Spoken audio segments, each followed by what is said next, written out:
नमस्कार, news for nation देख रहे हैं आप। मैं हूं आपके साथ रश्मि। बिहार में शायद ही कभी आपने ऐसी उपचुनाव की तस्वीर देखी होंगी जिसमें सत्ता से लेकर विपक्ष तक ने अपनी पूरी ताकत झोंक दी हो। लगातार सत्ता की तरफ से भी यह दावा किया जा रहा है कि इस बार बिहार में होने वाले 2 सीटों के उपचुनाव पर जीत उनकी होगी। तो वहीं अगर हम विपक्ष की बात करें तो विपक्ष की तरफ से भी ये दावे किए जा रहे हैं कि चाहे कुछ भी हो जाए, जीत सिर्फ और सिर्फ उनकी ही होगी। ऐसे में आज हम आपको कुछ ऐसे ही वो 5 स्टेटमेंट बताने जा रहे हैं जिसको लेकर इस बार का उपचुनाव सुर्खियों में रहा है। खासकर ये स्टेटमेंट्स कुछ ऐसे हैं जिसे सालों साल तक याद किया जाएगा, क्योंकि लगातार चाहे वो सत्ता के लोग हो या फिर विपक्ष के लोग हो, इस तरह के बातें या इस तरह के शब्दों का उपयोग कर रहे हैं जिसे भूला नहीं जा सकता। ऐसे में हम आपको बताने जा रहे हैं कि आखिर वो 5 कौन से स्टेटमेंट हैं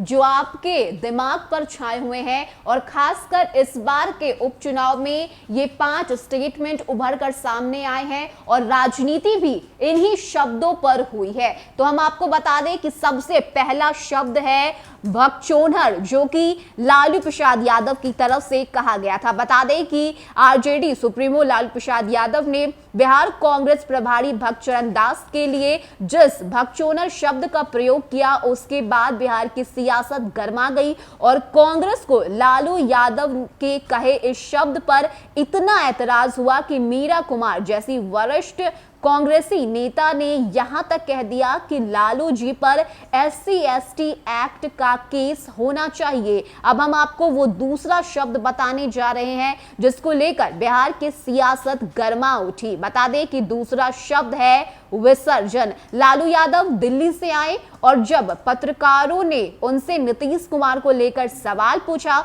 तो उन्होंने कहा कि तेजस्वी यादव ने बुखार छुड़ा दिया था, हम अब विसर्जन करने आए हैं। इस बयान पर बिहार की सियासत गर्मा गई और आरोप प्रत्यारोप का दौर शुरू हो गया। वहीं तीसरा स्टेटमेंट है गोली मरवा दीजिए ना। लालू यादव ने नीतीश कुमार पर विसर्जन करने का बयान क्या दिया। नीतीश कुमार ने भी इस सवाल पर पलटवार करते हुए चुटीले अंदाज में कहा कि लालू जी और क्या कर सकते हैं, गोलियां मरवा दे, यही ना कर सकते हैं। नीतीश कुमार के इस बयान के बाद लालू यादव ने भी पलटवार किया और कहा हम काहे मरवाएं, वो अपने करनी से मर जाएगा। तो ये कुछ ऐसे खास स्टेटमेंट हैं जो इस वक्त जो है बिहार की सियासत में उठ रहे हैं। अब हम आपको वो चौथा स्टेटमेंट बताने जा रहे हैं जो कि कांग्रेस पार्टी से है। बता दें कि लगातार कांग्रेस और आरजेडी में जिस तरह से टूट मची हुई थी, उसके बाद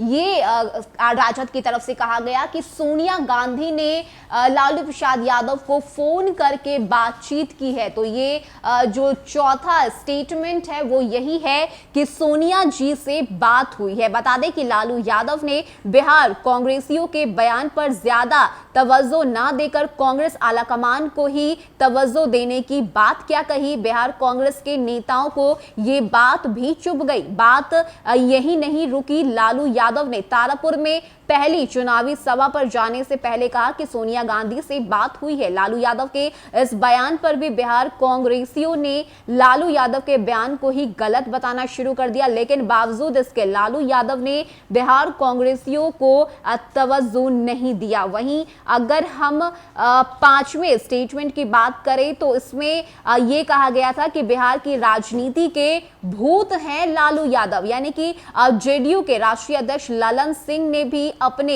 हर चुनाव प्रचार में लालू यादव के चुनाव प्रचार करने पर निशाने साधे और साथ ही साथ लालू यादव की तुलना उन्होंने भूत से कर दी। उन्होंने कहा कि जैसे भूत किसी को दिखाई नहीं देता लेकिन हर किसी को डराने की कोशिश करता है, वैसे ही लालू यादव भूत हो गए हैं जो सिर्फ डरा सकते हैं लेकिन कुछ भी नहीं कर सकते। तो ये कुछ ऐसे खास स्टेटमेंट हैं जो बिहार की राजनीति में छाए हुए हैं। खासकर अगर हम उपचुनाव की बात करें तो उपचुनाव में कुछ ऐसा हुआ है कि सुर्खियां सिर्फ और सिर्फ लालू प्रसाद यादव ने ही बटोरी। यानी कि एक तरफ जहां लालू प्रसाद यादव ने करीब 2.5 साल के बाद बिहार की धरती पर अपना कदम रखा, तो वहीं दूसरी तरफ पूरी सियासत लालू प्रसाद यादव के इर्द गिर्द ही घूमती नजर आई। और यही वजह है कि जिन 5 स्टेटमेंट की हम आपके सामने चर्चा किए हैं उनमें भी कहीं ना कहीं नाम सिर्फ और सिर्फ लालू प्रसाद यादव का ही है। यानी कि